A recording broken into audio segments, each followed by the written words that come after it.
अस्सलाम वालेकुम, मैं हूं शाहजेब खानजादा। पाकिस्तान सुपर लीग 2 का फाइनल लाहौर में कामयाबी के साथ हो गया। इमरान खान साहब के मुसलसल बयानात और बयानात पर कायम रहने की वजह से और चंद अल्फाज पर कायम रहने की वजह से एक अजब कंट्रोवर्सी पैदा हो गई है। और इस कंट्रोवर्सी पर और उनके तज्जिए पर आज हम बात करेंगे, नून लीग से नहीं, किसी दूसरी सियासी जमात से नहीं, बल्कि क्रिकेट के राजा रमीज राजा साहब से, कि उनका जो क्रिकेटिंग एनालिसिस है और उन्होंने करीब से PSL देखा, उनकी नज़र में इमरान खान साहब की बातें किस हद तक दुरुस्त है। क्योंकि PSL में बैनुल अक़वामी क्रिकेटर्स आए, सालों बाद क्रिकेट का बड़ा मुकाबला मुल्क में हुआ, पूरी कौम इस इवेंट के लिए जज्बाती थी। ये वो मौका था जब पूरी पाकिस्तानी कौम, चाहे सियासतदान हो, अदाकार हो, खिलाड़ी हो, फनकार हो या मुख्तलिफ सूबों के अलग अलग ज़बान बोलने वाले अवाम, सब PSL फाइनल के लाहौर में इनेकाद के लिए एक हो गए थे। इसकी कामयाबी पर सब खुश हैं। बैनुल अक़वामी सतह पर भी PSL के लाहौर में कामयाब इवेंट पर मुबारकबाद दी जा रही हैं। इसी फाइनल के सबब सितंबर में वर्ल्ड 11 की आमद का इम्कान है। भारतीय मीडिया तारीफ पर मजबूर है, बरतानवी मीडिया अच्छा लिख रहा है, मगर इमरान खान साहब पाकिस्तान में क्रिकेट वापस लाने में पाकिस्तान की मदद करने वाले, पाकिस्तान का साथ देने वाले गैर मुल्की खिलाड़ियों को फटीचर और रेलू कट्टा करार दे रहे हैं। और PSL से मुताल्लिक इमरान खान का ये कोई पहला मुतनाज़ बयान नहीं, इससे पहले भी वो PSL और फिर उसके फाइनल के लाहौर में होने से मुताल्लिक ऐसे बयान देते रहे हैं। क्या फॉरेन क्रिकेटर्स इतना उनको इत्मीनान है कि वो यहाँ आ जाएंगे? अगर वो आ गए तो बड़ा ज़बरदस्त होगा फाइनल। इतना ये बुरा आइडिया है, क्योंकि मुझे तो समझ नहीं आ रही कि इससे क्या हम गेन क्या करेंगे।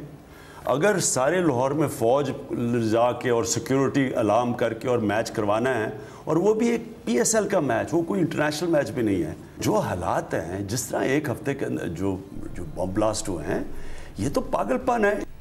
ये बयानात मुतनाज़ इसलिए हुए कि पहले 21 फरवरी को इमरान खान साहब ने ही कहा कि PSL का फाइनल पाकिस्तान में होना चाहिए, इंटरनेशनल प्लेयर्स भी आने चाहिए। जब अनाउंस हो गया तो खान साहब ने कहा कि ये पागलपन है, कोई वाक़या हो गया तो 10 साल तक कोई नहीं आएगा। फिर सिक्योरिटी हुई तो खान साहब ने यह कहा कि इतनी ज़्यादा सिक्योरिटी में कराना बेवकूफ़ी है। और आज एक मरतबा फिर इमरान खान साहब ने जियो न्यूज़ के प्रोग्राम कैपिटल टॉक में सितंबर में मुमकिना तौर पर आने वाली ICC वर्ल्ड 11 के खिलाड़ियों के हवाले से भी तंजिया गुफ्तगू की और कहा कि PSL फाइनल कराने से कोई इंटरनेशनल टीम पाकिस्तान नहीं आएगी। एक अंग्रेजी में सेइंग है कि hope for the best, be prepared for the worst.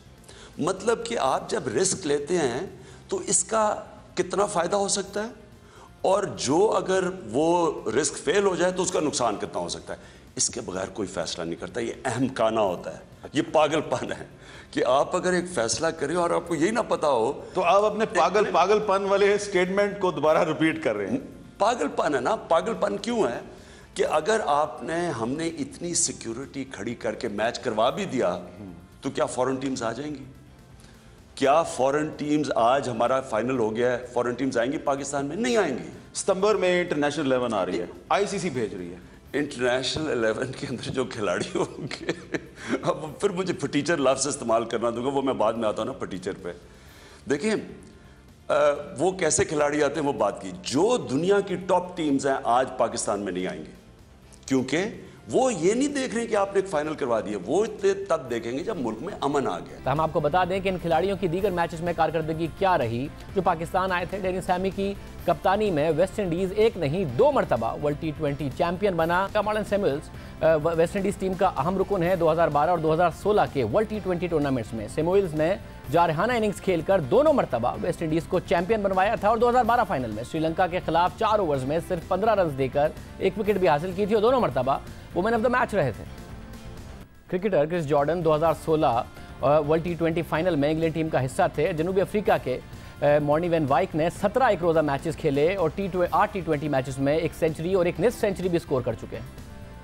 Sami की कप्तानी में 2 वर्ल्ड कप T20 जीते। Samuel's man of the match रह चुके। जिम्बाब्वे के शान एरवाइन की वनडे में 1 सेंचुरी है। इंग्लैंड के फर्स्ट क्लास क्रिकेटर डेविड मिलान T20 लीग्स में 2 सेंचुरी स्कोर कर चुके हैं। तो वो तमाम क्रिकेटर्स हैं जो इस वक्त पाकिस्तान क्रिकेट खेलने आए थे, पाकिस्तान आए थे, जब कई बड़े नाम आने से हिचकिचा रहे थे। और इन क्रिकेटर्स में से कुछ शायद इतने बड़े नाम ना हो, लेकिन इतवार को लाहौर में होने वाले फाइनल के लिए पाकिस्तान आकर ये तमाम पाकिस्तानियों के सुपरस्टार बन गए, जिन्होंने पाकिस्तानी अवाम को सालों बाद बेहतरीन क्रिकेट देखने का मौका फराहम किया। और इंग्लैंड के क्रिस जॉर्डन ने एक इंटरव्यू में कहा कि पाकिस्तान आकर खेलने का तजर्बा बहुत शानदार रहा। उन्हें अंदाज़ा नहीं था कि इस मुल्क में क्रिकेट का इतना जोश व खरोश पाया जाता है। जॉर्डन कहते हैं कि उन्होंने पाकिस्तान आकर PSL फाइनल खेलने का दुरुस्त फैसला किया। और क्रिस जॉर्डन ने कहा कि अगर आप बाउंड्री लाइन पर फील्ड कर रहे हों और तमाशाई आपके नाम के नारे लगा रहे हों तो एक खिलाड़ी के लिए इससे बड़ी बात और क्या हो सकती है। और जिसने पाकिस्तान में मैच देखा उन्होंने देखा कि जो भी क्रिकेटर बाउंड्री पर खड़ा था, सैमी हो या दूसरे खिलाड़ी हों, उनको कितना ज़बरदस्त रिसेप्शन दिया गया पाकिस्तान के शायकीन की तरफ से। इमरान खान ने आज हामिद मीर साहब को इंटरव्यू में यह भी कहा था कि कम से कम वो खिलाड़ी टीम में हों जो टेस्ट क्रिकेट खेलते हों, वो आए तो वैल्यू एडिशन होती। आपने अगर बुलाना है, देखें मैं पाकिस्तान क्रिकेट ठीक करना चाहता हूं। मैं वो चाहूंगा खिलाड़ी आए जो कि वैल्यू ऐड करें, यानी जो टेस्ट क्रिकेटर्स तो कम से कम हो, रेगुलर टेस्ट क्रिकेटर्स जो अपनी टेस्ट टीम में नहीं खेल सकते, अगर वो नहीं हो, मैं अपने यंग प्लेयर्स को चांस दूं। साबिक टेस्ट क्रिकेटर कमेंटेटर रमीज राजा साहब हमारे साथ मौजूद हैं, जो बाकायदा तौर पर करीब से इस पूरी PSL में अपने तज्जिया भी देते रहे हैं, इसको लॉन्च करने में भी बड़ा किरदार है, इसके अलावा बड़े करीब से देखते रहे, खिलाड़ियों से बातचीत करते रहे। रमीज राजा साहब बहुत शुक्रिया हमें शो में ज्वाइन करने के लिए। जैसा कि हम जिक्र भी कर रहे थे, सैमी कप्तान रहे हैं, उन्होंने जितवाया है, Samuel's man of the final रह चुके हैं, बड़ा अच्छा उनकी तरफ से कारकर्दगी रही है। खान साहब का ये कहना कि जो फाइनल खेलने आए वो फटीचर थे या फिर जो क्वालिटी ऑफ क्रिकेटर्स है वो बेहतर नहीं, आपका क्या ऑब्जर्वेशन है इस हवाले से? देखिए जी, बड़ा रिस्पेक्टफुली उनसे डिसएग्री मैं इसलिए करूंगा क्योंकि ये IPL की तरह विंडो नहीं है किसी भी इस तरह की लीग को, तो इसमें प्लेयर्स आएंगे और जाएंगे क्योंकि आपका इंटरनेशनल कैलेंडर चल रहा है, तो अवेलेबिलिटी जो है वो लिमिटेड होगी, नंबर 1। नंबर 2, आई थिंक जो क्वालिटी ऑफ क्रिकेट है आपने देखा होगा कि ज़बरदस्त थी, आपके बहुत क्लोज मैचेस हुए हैं और पिछले साल से ये एडिशन बहुत ही आला किस्म का था। तीसरा, इसको गुड वाइब्स जो है उसकी वजह से, इस लीग की जो गुड वाइब्स के थ्रू आपके इंटरनेशनल प्लेयर्स का पूल बढ़ा इस दफ़ा, यानी कि इंग्लैंड ने कमिट किया अपने प्लेयर्स, ओवेन मॉर्गन जो उनके स्टार परफॉर्मर है, T20 के कैप्टन है, वो आके खेले। इसी तरह से ब्रेंडन मैकलम ने अपने आप को कमिट किया, हालांकि उनको कोई अब शौक नहीं है, उन्होंने सब कुछ प्रूव कर दिया दुनिया में वो क्या है। केविन पीटरसन जैसा बहुत बड़ा हुनरमंद खिलाड़ी अवेलेबल था, तो स्प्रेड बहुत बेहतर था। तो मैं ये समझता हूँ कि थोड़े से हार्श वर्ड्स हैं ज़रूर, हम भी यूज़ करते थे फटीचर या फोकर या फील्डर जो ख़राब होता था, फोकर प्लेयर, बट आई थिंक थोड़ा सा पल्स को समझने की ज़रूरत है क्योंकि ये क्रिकेट से बढ़ के चीज़ की है हमने। अवाम ने देखा कि हमने मिलिटेंसी के आइडिया को बीट करने के लिए ये इवेंट जो है वो अरेंज हुआ है या ऑर्गेनाइज हुआ। इसके बाद फॉरेन प्लेयर्स को इन्वॉल्व करने से हमने छोटे छोटे स्टेप्स लिए हैं for cricket to return to Pakistan. तो इसकी उस लिहाज से बहुत बड़ी अहमियत थी। क्रिकेट की अहमियत इतनी नहीं थी, हमें पता था कि लॉपसाइडेड शायद फाइनल होगा क्योंकि एक के पास 4 ओवरसीज़ प्लेयर्स थे, दूसरे के पास नहीं थे। बट इसकी जो वैल्यू है वो क्रिकेट से ज़्यादा थी, वो ये थी कि हम यहाँ पे एक सेफ इवेंट स्टेज कर सकते हैं और इसको इंटरनेशनल फ्लेवर के साथ हम मैनेज कर सकते हैं। सब मुझे साथ में ये बताइएगा, जो पाकिस्तान फिर खिलाड़ी आए उनको आप कैसा रेट करते हैं? क्या ये अच्छे खिलाड़ी नहीं थे, वर्ल्ड क्लास खिलाड़ी नहीं थे, इससे बेहतर खिलाड़ी आ सकते थे? नहीं, आई थिंक उसमें तो कोई शक नहीं है कि जो अवेलेबल टैलेंट है उसमें ये बहुत अच्छे खिलाड़ी, क्योंकि यही जाके और बाकी इंटरनेशनल लीग्स खेलते हैं। ये जो सबसे बड़ी लीग है हमारे पड़ोसी मुल्क में उसमें जाके खेलते हैं। तो वो मुझे ऐसा लगता है कि थोड़ी सी पॉलिटिकल एक स्टेटमेंट ज़्यादा मुझे लगी है इमरान खान की तरफ से, ना कि कोई क्रिकेट की ये स्टेटमेंट है, क्योंकि उनको भी पता है कि क्रिकेट के लिए जो है वो बहुत सारी चीज़ें करनी पड़ेंगी to relaunch cricket back in Pakistan. मतलब मगर एक बात उन्होंने ज़ाहिर क्रिकेट के हवाले से भी की कि ये ज़्यादातर वो खिलाड़ी हैं जो अपने अपने मुल्कों में टेस्ट क्रिकेटर्स नहीं हैं। ये अगर टेस्ट क्रिकेटर्स आते तो हमारे टैलेंट को बड़ा फ़ायदा होता, उनके साथ खेल के उनकी एक्सपर्टीज़ का फ़ायदा उठाते हुए। अगर वो T20 खेलने आते, T20 टैलेंट को बड़ा, इसके अलावा ओवरऑल बड़ा फ़ायदा होता। आप इस हवाले से क्या समझते हैं कि वाकई ये एक बड़ा अहम क्राइटेरिया है जिसकी खान साहब बात कर रहे हैं? नहीं, ये अलग विंडो है। T20 की एक अलग मिजाज है, इसकी अलग एक ऑडियंस है, इसका अलग टेम्पो है, स्किल्स जो है वो बहुत ज़्यादा मुख्तलिफ हैं। और ये बुरे डग आउट्स नहीं थे। एक तरफ विव रिचर्ड्स थे, दूसरी तरफ आपके पास मिकी आर्थर आपके लीड कर रहे हैं एज अ कोच। आपके थिंक टैंक बहुत ही अच्छे थे।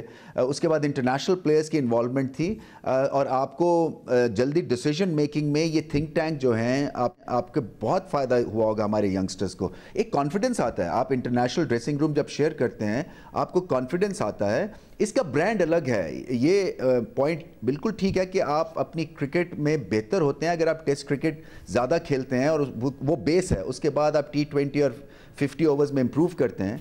मगर इसको आप साइड स्टेप नहीं कर सकते क्योंकि ये एक अलग साइंस है। T20 की क्रिकेट की साइंस है। पावर हिटिंग एक सब्जेक्ट है, ऑडियंस इसको पसंद करते हैं, टेलीविज़न इसको दिखाते हैं, इसकी वैल्यू आपने देख लिया कि कितना बड़ा ये PSL बन गया है एज एन इवेंट। तो इसके अलग फ़ायदे हैं, ये ना कि इसका कोई फ़ायदा नहीं है। आई थिंक ये गलत है। मगर साथ में क्या ये इंटरनेशनल क्रिकेट भी पाकिस्तान में ला पाएगा? क्योंकि खान साहब की तरफ से कहा गया कि वर्ल्ड 11 भी आ रही है तो भी उस फटीचरी खिलाड़ी ना आ जाए, मगर वो भी लाजमी वो नहीं है कि वो इंटरनेशनल क्रिकेट पाकिस्तान इस तरीके से वापस आ जाएगी। आपने खुद ने लाहौर में देखा है, फिर इंटरनेशनल रिव्यूज़ भी देखे हैं, सख्त सिक्योरिटी इंतजाम के बावजूद आपको लगता है ये सब चीज़ें इंटरनेशनल क्रिकेट पाकिस्तान में ला सकते हैं? नहीं, वही बात है शाहजेब के फटीचर प्लेयर्स हों या ना हो, वो सारी दुनिया वेट कर रही थी कि हम PSL को कैसे मैनेज करते हैं लाहौर में। और एक दफ़ा जब मैनेज हुई और अच्छी तरह से हुई, और सबसे इम्पॉर्टेंट ये था कि इंटरनेशनल प्लेयर्स आए मगर सिक्योरिटी टाइट होने के बावजूद फुल हाउस था। तो इसका मतलब है फैंस ने इसको थम्स अप कहा है। तो वो फिर इंटरनेशनल जो देखने वाली थी तंजीमें जैसे ICC है या और कोई बोर्ड्स हैं, उन्होंने ये देखा कि सिक्योरिटी भी टाइट थी, लोग भी आए, ओवरवेलमिंग भी ऐसी सिक्योरिटी नहीं थी कि लोग पीछे हट गए हों और सब घबरा गए हों। सो इस थम्स अप की वजह से फिर आपको इंटरनेशनल एक मैचेस मिले हैं वर्ल्ड 11 की सूरत में। और उसके बाद आई एम श्योर जब वो हो जाता है तो फिर जो नेक्स्ट स्टेप होगा कि एक फुल फ्लेज अपना प्रॉपर एक इंटरनेशनल साइड के साथ यहाँ पे एक होम सीरीज़ खेली जाए। तो ये बहुत इंपॉर्टेंट स्टेप था पाकिस्तान के लिए क्रिकेट को रीलॉन्च करने के लिए। बहुत शुक्रिया। रमीज़ राजा साहब कह रहे थे बहुत अहम स्टेप था पाकिस्तान में क्रिकेट को रीलॉन्च करने के लिए। नईम उल हक साहब हमारे साथ मौजूद हैं, उनसे इस हवाले से बात करते हैं कि क्या PSL की कामयाबी को खान साहब अपनी नाकामी समझ रहे हैं? अगर PSL के रूह रवान नजम सेठी साहब हैं तो इसको खान साहब अपनी नाकामी समझकर उस पर इतनी ज़्यादा तनकीद कर रहे हैं। पल्स रमीज़ राजा साहब कह रहे थे कि वो नहीं समझ पा रहे इमरान खान साहब। नईम उल हक साहब बहुत शुक्रिया हमें शो में ज्वाइन करने के लिए। सब सैमी को, दूसरे खिलाड़ियों को बड़ी मोहब्बत दी पाकिस्तान ने। ये वर्ल्ड कप जीतने वाले कप्तान हैं, सैमुअल्स वर्ल्ड कप में अच्छा परफॉर्म करने वाले खिलाड़ी हैं बाकायदा तौर पर। खान साहब क्यों इस किस्म के अल्फाज इस्तेमाल कर रहे हैं? फटीचर, रेलू कट्टे, इस किस्म के अल्फाज क्यों इस्तेमाल कर रहे हैं? और खान साहब पाकिस्तान के अजीम तरीन खिलाड़ी हैं, दुनिया भर में उनको संजीदा लिया जाता है, PSL पाकिस्तान की प्रोडक्ट है, क्यों इस्तेमाल कर? नहीं, देखें इस वक्त सिर्फ 2 सुपर बैनुल अक़वामी शोहरत के प्लेयर्स थे, वो दोनों नहीं आए, केविन पीटरसन और दूसरा गेल। अब ये सैमी जो है ये बड़े रिस्पेक्टेबल क्रिकेटर हैं, मगर ये सब किसी की वेस्ट इंडीज़ की टीम में नहीं है। मतलब वो तो पीटरसन भी नहीं है, गेल भी नहीं है, पोलार्ड भी नहीं है, सैमी भी नहीं है, मगर और परफॉर्मेंस की बुनियाद की वजह से नहीं है, ये बोर्ड से इनकी लड़ाइयाँ हैं इसलिए नहीं है। तो ये परफॉर्म ना करने की वजह से नहीं है। हाँ नहीं, वो एक अलग बात है, मगर और बाकी कई बहुत सारे नए खिलाड़ी आए हैं जिनको ये हज़ारों डॉलर फीस दी। पाकिस्तान में इतना टैलेंट है, पाकिस्तान में इतना ज़बरदस्त टैलेंट है, उसको आगे प्रमोट करना चाहिए। ये मेरी ज़ाती राय है, ये मैं इमरान खान साहब की बात नहीं कर रहा हूँ। मतलब खान साहब ने मगर 21 तारीख को पोजीशन ली कि फाइनल पाकिस्तान में ही होना चाहिए। उसके बाद कहा कि पाकिस्तान में कराना पागलपन है। वो ये भी कह रहे थे कि इंटरनेशनल क्रिकेटर्स को पाकिस्तान आना चाहिए। तो पहले अगर ना कराने का ये कहते, फिर कहते कि पागलपन है कि नहीं करा रहे पाकिस्तान में। जब लाहौर में धमाके हो गए उसके बाद तो जाहिर है ये एक यकीन, ये कुदरती रद्द अमल था। मगर खान साहब ने जो स्टेटमेंट दिया 21 तारीख को, वो लाहौर के धमाकों के बाद दिया था। अब 7 का भी धमाका 17 को हो गया था, लाहौर का 14 तारीख को हो गया था। उसके बाद खान साहब ने कहा था कि पाकिस्तान में ही कराना चाहिए फाइनल, जो खान साहब का स्टेटमेंट है। अच्छा, इसका मुझे इल्म नहीं है, माफ़ कीजिएगा, मैं इसका जवाब सही मानों में नहीं दे पाऊँगा, मगर मैं समझता हूँ कि उनको सही मानों में क्रिकेट के मुस्तकबिल की फ़िक्र है। और उन्होंने आज इस बात में भी खुशी का इजहार किया कि ये इलाकाई टीमें सामने आ रही हैं। मतलब और ये खान साहब ही की पोजीशन रही है, और जाहिर इस पर नहीं डाउट कर रहे कि खान साहब को क्रिकेट की फिक्र नहीं है या वो रिवाइवल नहीं चाहते पाकिस्तान में क्रिकेट का, मगर आप जाहिर खान साहब के साथ होते हैं। आपने कहा कि ये फटीचर वगैरह के जैसे अल्फाज पल्स को देखते हुए जितना लोग प्यार दे रहे हैं क्रिकेटर्स को, ना इस्तेमाल क्या करें, खान साहब की बात को भी बड़ा सीरियस लिया जाता है। नहीं, फटीचर तो देखें, प्राइवेट कॉन्वर्सेशन में फटीचर का लफ्ज़ अक्सर इस्तेमाल होता है, हर जगह होता है, मगर इमरान खान साहब ने ये एक प्राइवेट मीटिंग में कहा था और इसका इस तरीके से लीक हो जाना एक सहाफ़ी की तरफ से, अब सुप्रीम कोर्ट की बार जो जनरल एसोसिएशन है जर्नलिस्ट की, वो खुद ही इस पर एक्शन करने जा रही है। वो उन्होंने किया है, मगर खान साहब ने तो अभी हामिद मीर साहब के शो में भी कह दिया, साथ में जो वर्ल्ड 11 की टीम है उसके हवाले से भी खान साहब कह रहे थे कि कहीं वही फटीचर वाला लफ्ज़, और तो खान साहब ने तो ये हामिद मीर साहब के शो में भी कह दिया। ऐसा नहीं है कि वो पीछे हट गए हों या उन्होंने कहा मैंने नहीं कहा। वो इसलिए कि खान साहब को मुनाफिकत की आदत नहीं है, वो जो उनके दिल में बात होती है वो कह देते हैं। अगर उन्होंने ये बात कही और उन्होंने लफ्ज़ इस्तेमाल किया, ये मैंने कल रात किसी को कह दिया था कि हाँ, मैं उनके साथ ही बैठा हुआ था जब उन्होंने ये लफ्ज़ इस्तेमाल किया। खान साहब जो कहते हैं उस पर फिर यानी मुनाफिकत नहीं करते, जो बिलीव करते हैं, जिस बात पे यकीन करते हैं वही बात कहते हैं। और तो फिर पार्टी में भी अक्सर लोगों को कह देते हैं, अगर किसी की कारकर्दगी मुनासिब ना लगे कि बड़े फटीचर हो, या सिर्फ इंटरनेशनल क्रिकेटर्स जो पाकिस्तान आए थे उन्हीं को कह दिए। नहीं, पार्टी में तो मैंने आज तक नहीं सुना उनसे, वो तारीफ़ भी करते हैं, बेशुमार लोगों की तारीफ़ हर वक्त रोज़ाना करते रहते हैं। उन पर बड़ी तनकीद होती है पार्टी के अंदर, जो शायद किसी और पार्टी में पाकिस्तान में नहीं होती बिल्कुल, और वो बड़े आराम से उसको कबूल कर लेते हैं, मुस्कुराते हैं, तो ऐसी कोई बात नहीं है। बहुत शुक्रिया। नहीं मुल्क साहब हमारे साथ मौजूद थे और इस हवाले से कह रहे थे कि खान साहब को फिक्र है, क्रिकेट की फिक्र है और रिवाइवल चाहते हैं वो पाकिस्तान में। रमीज़ राजा साहब का मौक़िफ़ भी आपने सुना। प्रोग्राम एक ब्रेक शामिल करते हैं, मज़ीद आम खबरों पर बात करेंगे एक ब्रेक के बाद।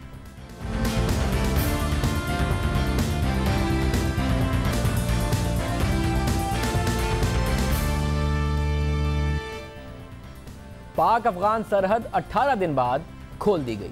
पहले दिन दोनों मकामात यानी तोरखम और चमन सरहद से 9,628 लोग अफगानिस्तान गए, जबकि 2,181 अफराद पाकिस्तान में दाखिल हुए। कल भी यह सिलसिला सुबह 8 बजे शुरू होगा और फिर शाम 5 बजे बंद हो जाएगा, और फिर चमन और तोरखम बॉर्डर गैर एलानिया मुद्दत तक के लिए बंद कर दी जाएंगी। चमन और तोरखम सरहद 2 दिन के लिए खोल दी गई थी, मगर शुमाली वजीरिस्तान में पाक अफगान बॉर्डर, अंगूर अड्डा गेट और कुरम एजेंसी में 4 मकामात पर पाक अफगान सरहद बदस्तूर 19वें रोज भी बंद रही। शहरियों को तो इजाजत दे दी गई, मगर NATO supply, Afghan transit trade, दरामदाद, बरामदाद समेत तमाम किस्म की तिजारती सरगर्मियां बहाल नहीं की गई। एक अंदाजे के मुताबिक तोरखम बॉर्डर से 800 गाड़ियां, जबकि चमन बॉर्डर से 1000 तक माल बरदार गाड़ियां सामान लेकर अफगानिस्तान जाती और आती हैं, मगर अब यह तिजारत रुकी हुई है।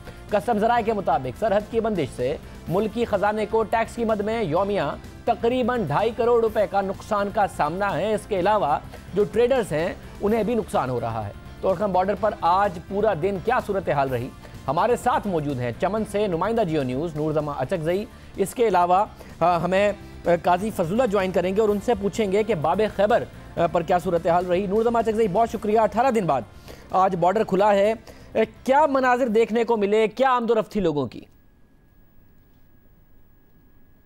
जी, जिस तरह मेरे बैकग्राउंड में आप देख सकते हैं कि बाबेदोस्ती आपको नज़र आ रहा है। पाक अफगान सरहद है, ये 0 पॉइंट है। पाकिस्तान और अफगानिस्तान के दरमियान दोस्ती का यह दरवाज़ा है, जिसको पाकिस्तान और अफगानिस्तान दोस्ती गेट का नाम दिया गया है। यहाँ पर इस वक्त सन्नाटा है, बहुत कम तादाद में यहाँ पर कुछ लोग हैं जो कि कल का इंतज़ार कर रहे हैं कि कल दोबारा जब सरहद खुलेगा तो बड़ी तादाद में वहाँ से अफगानिस्तान से जो शहरी आएंगे वो यहाँ से वहाँ मुंतकिल करेंगे, जबकि वहाँ से जो पाकिस्तानी शहरी अफगानिस्तान पर से हुए उनके रिश्तेदार भी यहाँ पर मौजूद है, वो इंतज़ार कर रहे हैं कि कल जब पाकिस्तानी शहरी यहाँ पर इंटर होंगे तो उनको रिसीव करेंगे। आज जब 18 दिनों के बाद पाक अफगान चमन बॉर्डर पर बाबेदोस्ती खोला गया तो सुबह 8 बजे पाकिस्तान और अफगान फोर्सेस के एहलकारों ने बाबेदोस्ती के इन और आउट गेट्स को उनके जो ताले लगे हुए थे वो खोल दिए गए, और इस मौका पर बाकायदा पैदल आमदरफ्त का आगाज़ हुआ।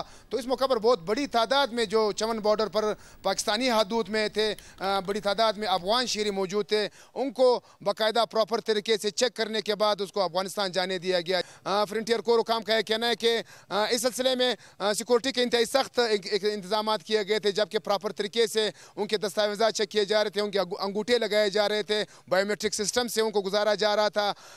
हुकाम का कहना था कि वो अफगान माजरीन अफगानिस्तान में दाखिल हुए या वो अफगान शहरी अफगानिस्तान में दाखिल हुए जिनके पास वीज़ा पासपोर्ट था या उनके पास अफगान दस्तावेज़ात थे, अफगान कौमी शनाख्ती कार्ड उनके पास था या उनके पास अफगान माजर कार्ड था, तो उन अफगान शहरियों को अफगानिस्तान में दाखिल होने दिया। इसी तरह वो पाकिस्तानी शहरी जो अफगानिस्तान में फंसे हुए थे जिनके पास पाकिस्तान का कौमी शनाख्ती कार्ड था, उनको पाकिस्तान में दिया गया।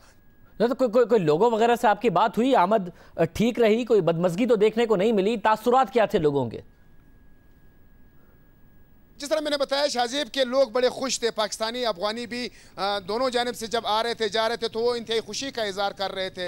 उनका यह कहना था खासकर अफगानिस्तान में फंसे हुए जो पाकिस्तानी थे, उनका यह कहना था कि अफगानिस्तान में इन 18 दिनों के दौरान वहाँ पर अशिया खुर्दनोश का शदीद बहरान पैदा हुआ था। खासकर पाकिस्तान से जो फ्रेश फ्रूट सब्जियात जा रही थी वो इन 18 दिनों में ना जा सके। वहाँ पर अक्सर शहरियों ने बताया कि आलू का कीमत वहाँ पर 150 से 200 रुपये फी किलो था। इसी तरह दिगर जो सब्जियात थी उनकी कीमतें भी आसमान से बातें कर रही थी। उनका यह कहना था कि क्योंकि उनके पास कानूनी दस्तावेज़ात तो नहीं थे, वो पाकिस्तानी शनाख्ती कार्ड पे अफगानिस्तान गए थे। खासकर कंधार में उनके लिए बड़ी मुश्किलात दरपेश थी। अफगान पुलिस जो थे उनको तंग कर रहे थे। अक्सर लोगों का कहना था कि वो वहाँ पर रिश्तेदारों के पास रह रहे थे। वहाँ पर जो होटल्स थे वहाँ पर भी उनके लिए रहाइश का बड़ा मसला था, क्योंकि वहाँ पर तकरीबन 5 से 6 हज़ार पाकिस्तानी कंधार और मुलिका इलाकों में फंसे हुए।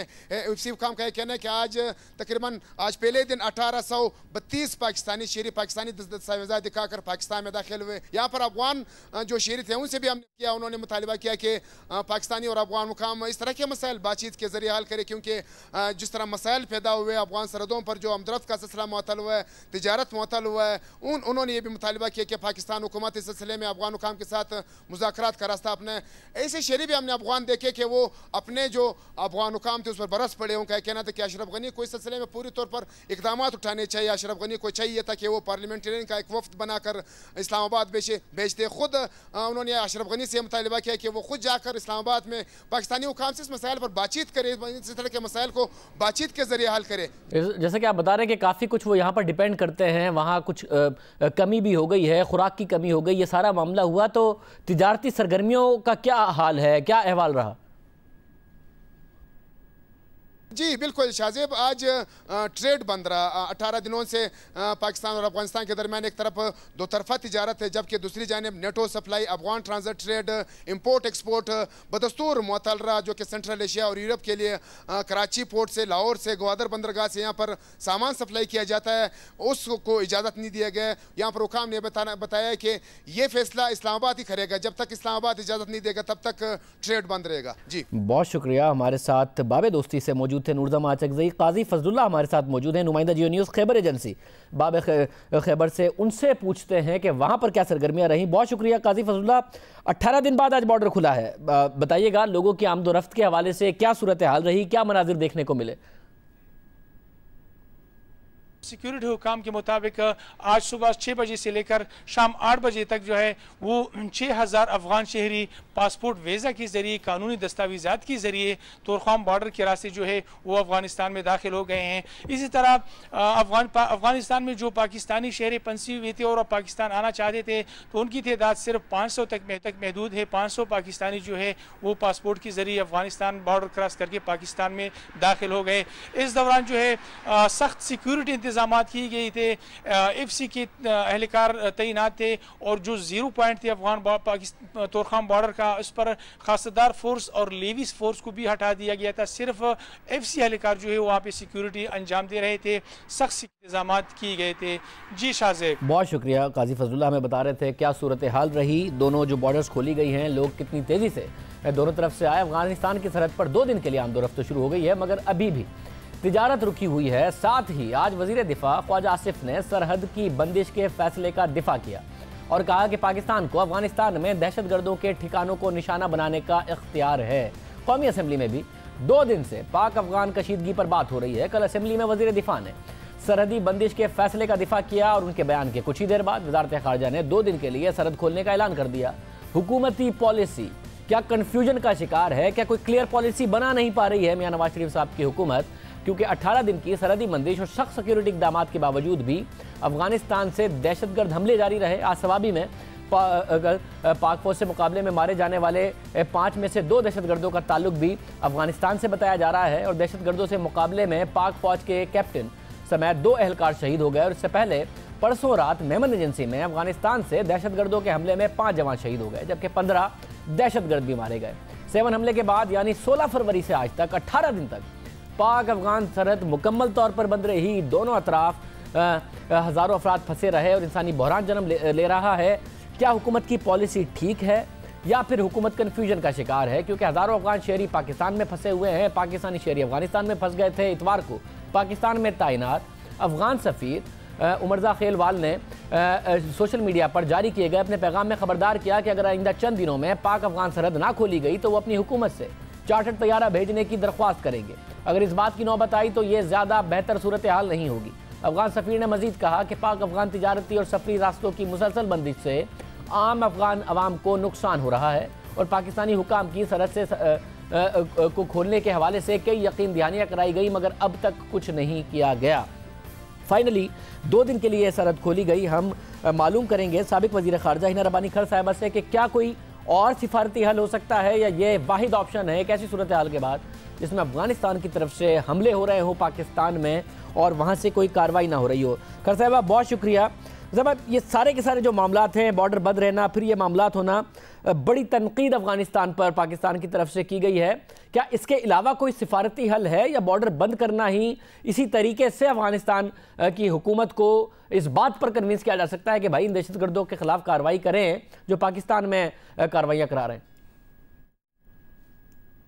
कि देखिए, सफारती हल तो हमेशा होता है, लेकिन डिपेंड ये करता है कि जो हुकूमत वक्त है वो क्या एक लॉन्ग टर्म पॉलिसी, एक long term vision of foreign policy अपने खित्ते में लेके आगे चल रही है या एक एडहॉक मेजर्स, एक रिएक्टिव फॉरेन पॉलिसी, एक क्राइसिस मैनेजमेंट के मोड में चल रही है। ये हुकूमत तो बिल्कुल क्राइसिस मैनेजमेंट के मोड में चल रही है। आप देखें कि कितने अफसोस की बात है कि इस वक्त हमारे पास इको का समिट हुआ और वहां पे जिसको मैं समझती हूँ पाकिस्तान के लिए सबसे इम्पोर्टेंट हमारा नेबर अफगानिस्तान, वही उसी का सदर नहीं आया। उनकी तरफ से अगर गलती हो गई तो क्या हमारा फर्ज नहीं बनता था हम अपनी पूरी सलाहियतें इस्तेमाल करते, डिप्लोमेटिक सलाहियतें इस्तेमाल करके उनको इंश्योर करते कि वो वहां आए और इसको एक इस्तेमाल करें as a forum to resolve disputes. हम तो यहाँ डिस्प्यूट्स के ऊपर डिस्प्यूट्स बढ़ाते जा रहे हैं और जितने भी ये मेजर्स ये हुकूमत ले रही है इनसे बजाय ये कि तलखियां खत्म हुए और ट्रस्ट बिल्ड हुए और म्यूचुअल ट्रस्ट बिल्ड हुए, उससे तलखियां बढ़ रही हैं और डिस्ट्रस्ट की तरफ हम जा रहे हैं। जो इल्जामात वो हमारे ऊपर लगाते हैं एंड उसका मिरर इमेज का इल्जामात हम उनके ऊपर लगा रहे हैं। पहले तो इस किस्म का जवाब पाकिस्तान नहीं देता था, बारहा उनकी तरफ से इल्जामात लगाए जाते थे, मगर 7 का हमला हुआ, लाहौर का हमला हुआ, ताने बाने अफगानिस्तान से जाकर मिले, उनकी तरफ से मुसलसल इल्जामात का सिलसिला जारी रहा। तो पाकिस्तान और क्या करे, बुलाने की भी कोशिश की गई फिर भी नहीं आए, और क्या ऑप्शन रह जाता है मामलात हल करने के लिए पाकिस्तान के पास? सरदेव साहब देखें, मुझे इस चीज पे कोई डाउट नहीं है। मैंने एज फॉरेन मिनिस्टर इस तरह के देखी हुई हैं डॉक्यूमेंट्स जिसमें कोई शक नहीं रह जाता कि अफगान हुकूमत के बहुत सारे एलिमेंट्स दूसरों के हाथों में खेले जाते हैं और वो इसको कारज़ाई साहब ने स्टेटमेंट के तौर पे भी ये किसी को कहा हुआ था कि जो पाकिस्तान हमारे साथ करते हैं हम एन वही चीज उनके साथ करेंगे। मेरे कहने का मकसद ये है कि अगर इस तरह की इन्वायरमेंट में आप अपने आप को पाए जाएं या आप अपने आप को देखें तो क्या आपने उसका एक लॉन्ग टर्म हल देखना है या आपने उसके साथ इस तरह का सलूक करना है जो अभी हो रहा है। इस वक्त बात जरूरत इस चीज की है कि आप इनके साथ, इनके रियासती अदारों के साथ, इनके इंटेलिजेंस अदारों के साथ, इनके मिलिट्री अदारों के साथ, इनके प्रेसिडेंट के साथ, इनके फॉरेन मिनिस्टर के साथ, इनके नेशनल सिक्योरिटी एडवाइजर ने आज आई थिंक इंडिया की तरफ से और इंडिया में एक बहुत ही नेगेटिव स्टेटमेंट दी है पाकिस्तान के खिलाफ। ये चीजें हमारे लिए फायदेमंद नहीं है।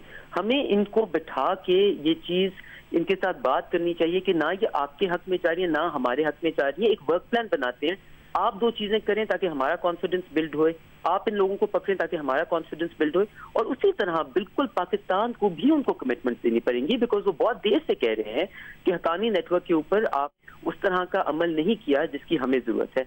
बहुत शुक्रिया रब्बानी खर साहिबा हमारे साथ मौजूद थी, इस हवाले से बता रही थी।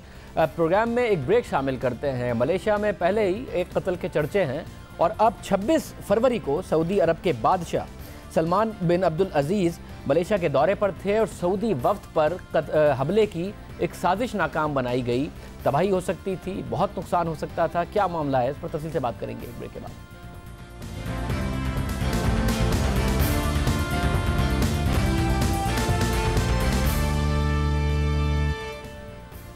प्रोग्राम में शामिल करेंगे एक हाई प्रोफाइल कत्ल की साजिश जो नाकाम हो गई। मलेशियन पुलिस ने सऊदी शाही वफ्द पर हमले की कोशिश बर वक्त नाकाम बना दी। 26 फरवरी को सऊदी अरब के बादशाह शाह सलमान बिन अब्दुल अजीज ने मलेशिया का दौरा किया। उनके साथ सऊदी शाही वफ्द के 600 अरकान भी थे। सऊदी शाह के दौरे के मौके पर उन्हें कत्ल करने का मंसूबा बनाया गया, मगर मलेशियन सिक्योरिटी हुक्काम ने दौरे से पहले ही मंसूबा नाकाम बना दिया। शाही वफ्द पर हमले का मंसूबा बनाने के इल्जाम में एक मलेशियन और 6 गैर मुल्कियों को गिरफ्तार कर लिया गया है, जिनमें 4 यमनी भी शामिल हैं।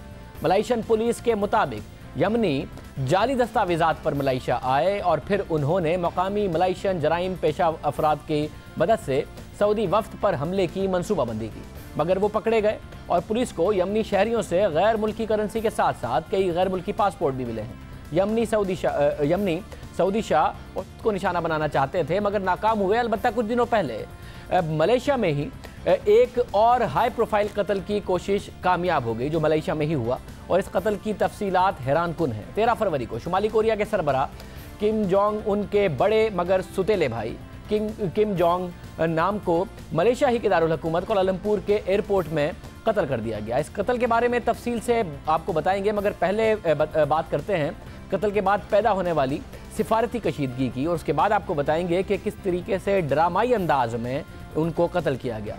किम जोंग नाम के कत्ल के बाद से मलेशिया और शुमाली कोरिया में कशीदगी बढ़ती जा रही है। पहले शुमाली कोरिया ने मलेशियाई बाशिंदों के मुल्क छोड़ने पर पाबंदी आयद की। जवाब में मलेशिया ने भी शुमाली कोरियाई अफराद पर मुल्क छोड़ने की पाबंदी लगा दी, और एक अंदाजे के मुताबिक मलेशिया में तकरीबन 1000 शुमाली कोरियाई शहरी मौजूद हैं, जबकि शुमाली कोरिया में मौजूद मलेशिया के शहरियों की तादाद सिर्फ 11 है। इससे पहले दोनों मुमालिक एक दूसरे के सफ़ीरों को पहले ही मुल्क छोड़ने का हुक्म दे चुके हैं, और अब तक मलेशिया ने किम जोंग नाम के कत्ल का इल्ज़ाम बराह रास्त शुमाली कोरिया पर आयद नहीं किया, मगर अब तक तफ्तीश के बाद शुमाली कोरिया पर शक ज़रूर जाहिर किया है, उनके सिफारती अमले पर ज़रूर शक जाहिर किया है। और सिफारती कशीदगी की एक वजह यह भी है कि शुमाली कोरिया चाहता है कि मलेशिया किम जोंग नाम के की लाश का पोस्टमार्टम ना करे और लाश उनके हवाले कर दे, मगर मलेशिया ना सिर्फ पोस्टमार्टम करना चाहता है बल्कि मकतूल के अहले खाना के DNA के नमूनों से तस्दीक किए बगैर लाश शुमाली कोरिया के हवाले करने को तैयार नहीं। अब हम आपको बताते हैं कि 13 फरवरी को और फिर उसके बाद क्या हुआ, कैसे किम जोंग नाम के को कत्ल किया गया और उनके कत्ल के धोखा देकर ख़वातीन को इस्तेमाल किया गया। बाकायदा तौर पर कत्ल के लिए ख़वातीन को धोखा दिया गया, यानी जिसने कत्ल किया उसको भी धोखा दिया गया, और तहकीकात किस तरफ इशारा कर रही हैं। 13 फरवरी को किम जोंग नाम को मलेशिया के एयरपोर्ट पर और फिर सैकड़ों मुसाफिरों की मौजूदगी में खामोशी से कत्ल कर दिया गया। कत्ल की तहकीकात की गई तो हैरानकुन तफसीलात सामने आई। CCTV फुटेज के मुताबिक 2 ख़वातीन उनके करीब आईं और उनके चेहरे पर कुछ स्प्रे करके खामोशी से गायब हो गई। इन दोनों ख़वातीन ने एयरपोर्ट पर ऐसा तासुर दिया जैसे कि वो मजाक कर रही हों, मगर उन ख़वातीन के जाते ही किम जोंग नाम की हालत ख़राब होने लगी। वो पहले एयरपोर्ट के इमरजेंसी काउंटर पर गए, उन्हें अस्पताल में इब्तिदाई तिब्बी इमदाद दी गई और फिर अस्पताल मुंतकिल किया गया, मगर वो चंद ही लम्हों में दम तोड़ गए। मलेशियन हुक्काम के मुताबिक किम जोंग नाम ने एयरपोर्ट पर तिब्बी इमदाद फराहम करने वालों को बताया कि किसी ने उन पर स्प्रे किया। फिर जब तहकीकात की गई तो पता चला कि वो उनकी मौत एक इंतहाई ख़तरनाक केमिकल VX से हुई है, और ये इतना ख़तरनाक केमिकल है कि इसे अक़वाम मुत्तहिदा ने बड़े पैमाने पर तबाही फैलाने वाले हथियार करार दिया हुआ है। इसकी चंद बूंदें चंद ही मिनटों में इंसान की जान ले लेती हैं। कत्ल के चंद ही दिनों बाद दोनों ख़वातीन को मलेशियन हुक्काम ने गिरफ्तार कर लिया, और उसके बाद ये ड्रामा खुला कि किस तरह ये कत्ल हुआ। कत्ल के 3 दिन बाद पहली खातून पकड़ी गई जो वियतनामी थी, और अगले ही दिन दूसरी खातून पकड़ी गई जो इंडोनेशियन थी। उसके अलावा एक मलेशियन और एक कोरियन को भी गिरफ्तार किया गया, मगर उन्हें छोड़ दिया गया। कहानी यही ख़त्म नहीं हुई। गिरफ्तार की गई इंडोनेशियन ख़वातीन के हवाले से मलेशियन पुलिस ने दावा किया कि उसे नहीं मालूम था कि वो किसका कत्ल कर रही है या किसी को कत्ल कर रही है, ये भी नहीं पता था। उसे मज़ाहिया वीडियो की रिकॉर्डिंग का कहा गया। पहले उससे मुख्तलिफ में आम शहरियों के चेहरे पर स्प्रे कराया गया, और फिर आखिरी दफ़ा किम जोंग नैम पर स्प्रे किया गया। यानी उसे यह कहा गया कि जिस तरीके से मज़ाहिया अंदाज में वो मुख्तलिफ शॉपिंग मॉल्स में लोगों पर स्प्रे कर रही थी, इसी तरह इस शख्स पे कर दे। मगर किम जोंग नैम के चेहरे पर पानी नहीं, खतरनाक केमिकल VX इस्तेमाल किया गया और इस अदाकारी के लिए इंडोनेशियन खातून को चंद डॉलर्स मुआवजा भी दिया गया। यानी कत्ल करने वाले को पता ही नहीं चला कि उसने किसी को और क्यों कत्ल कर दिया, बल्कि उसे तो पता ही नहीं चला कि उसने किसी को कत्ल कर दिया है। तो सवाल ये उठता है कि ख़वातीन को इस्तेमाल किसने किया। मलाइशियन हुकाम को शक है कि कत्ल में 7 शुमाली कोरिया के लोग शामिल हैं। उनमें से 4 शुमाली कोरियन कत्ल से 1 माह पहले मलाइशिया आए और फिर जिस दिन कत्ल हुआ उसी दिन मलाइशिया से चले गए। मलाइशियन हुकाम इन चारों के गिरफ्तारी के लिए इंटरपोल से रब्ता कर रहे हैं। बहरहाल इस हाई प्रोफाइल कत्ल के पीछे शुमाली कोरिया के सरबराह किम जोंग उन का नाम आ रहा है, जिन पर इल्ज़ाम है कि वो अपने सियासी मुखालिफिन को बर्दाश्त नहीं करते। शुमाली कोरिया में इंसानी हुकूक की सूरत हाल इंतहाई पेचीदा है। हुकूमत पर तनकीद की इजाज़त नहीं, तनकीद करने वालों को सख्त से सख्त सज़ा दी जाती है। जो तनकीद ना करे मगर उस पर साजिश का शक हो जाए उसे भी मार दिया जाता है। वहाँ पर कहत की सूरत हाल है, लोग गुर्बत का शिकार हैं, टेक्नोलॉजी नहीं, इंटरनेट नहीं। और किम जोंग उन ने अपने ही चचा को 2013 में बगावत के इल्ज़ाम में फांसी दे दी। इसके अलावा भी कई सरकारी अफसरान के कत्ल के पीछे किम जोंग उनका ही हाथ है। यानी 21वीं सदी के इस दौर में वो कुछ हो रहा है जो पहले कभी बादशाहतों में होता था। और जनूबी कोरियन मीडिया का दावा है कि किम जोंग नैम को किम जोंग उन ने कत्ल कराया, भाई ने कत्ल कराया, क्योंकि मोरूसी सियासत के खिलाफ उन्होंने बयान दिया था। और ये बयान आज से 6 साल पहले दिया था, मगर उस वक्त से ही शुमाली कोरिया के एजेंट उनकी जान लेने की कोशिश करते रहे और फिर 13 फरवरी को कत्ल करने में कामयाब हो गए। और अहम बात यह है कि किम जोंग नैम 2001 से ही शुमाली कोरिया में नापसंदीदा समझे जाते थे, क्योंकि उन्होंने 2001 में जाली पासपोर्ट पर जापान जाने की कोशिश की थी और गिरफ्तार हुए। और 2011 में वालिद की वफात और अपने छोटे भाई के इक़्तिदार संभालने के बाद किम जोंग नैम ने अपना ज़्यादा वक्त सिंगापुर और चीन में गुजारा। जापान जाने की कोशिश में जब वो नाकाम हुए, नापसंदीदा करार दिए गए, फिर विरासती हुक्मरानी के खिलाफ बयान देने पर शुमाली कोरिया के मौजूदा सरबराह किम जोंग उनका हदफ बन गए और फिर हाई प्रोफाइल कत्ल ये हो गया। सारी दुनिया इस कत्ल पर हैरान है, इसकी इन्वेस्टिगेशन हो रही है और उस रुकावटें डाली जा रही हैं। और शुमाली कोरिया का केस वो वाहिद केस है जिससे साबित होता है कि आप के लोग मुल्क में भूखे मर रहे हैं तो दुनिया से कटकर, जमहूरियत से दूर जाकर, हथियारों की दौड़ का हिस्सा बनकर, मगरबी ममालिक और पड़ोसियों से लड़कर, अपने ही अवाम पर गद्दारी के इल्ज़ाम लगाकर उन्हें मारने वालों का क्या हाल होता है। शुमाली कोरिया इसकी वाज़े मिसाल है 21वीं सदी में भी। प्रोग्राम एक ब्रेक शामिल करते हैं, एक और अहम डेवलपमेंट उस पर बात करेंगे एक ब्रेक के बाद।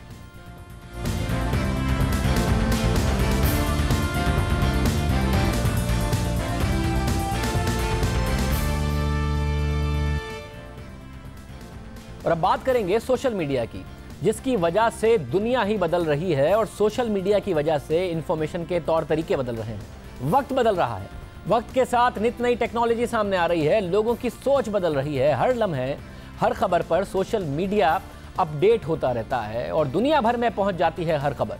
बदलते दौर और वक्त की दौड़ में सोशल मीडिया की ताकत का एतराफ़ किया जा रहा है और ये एतराफ़ वो लोग भी कर रहे हैं जो कभी उसके सख्त मुखालिफ रहे हैं, अपने अवाम को उससे दूर करते रहे हैं, अपने अवाम पर पाबंदी लगाते रहे हैं, अपना इक़्तिदार बचाने के लिए अपने अवाम को इन तमाम चीज़ों से दूर करते रहे हैं।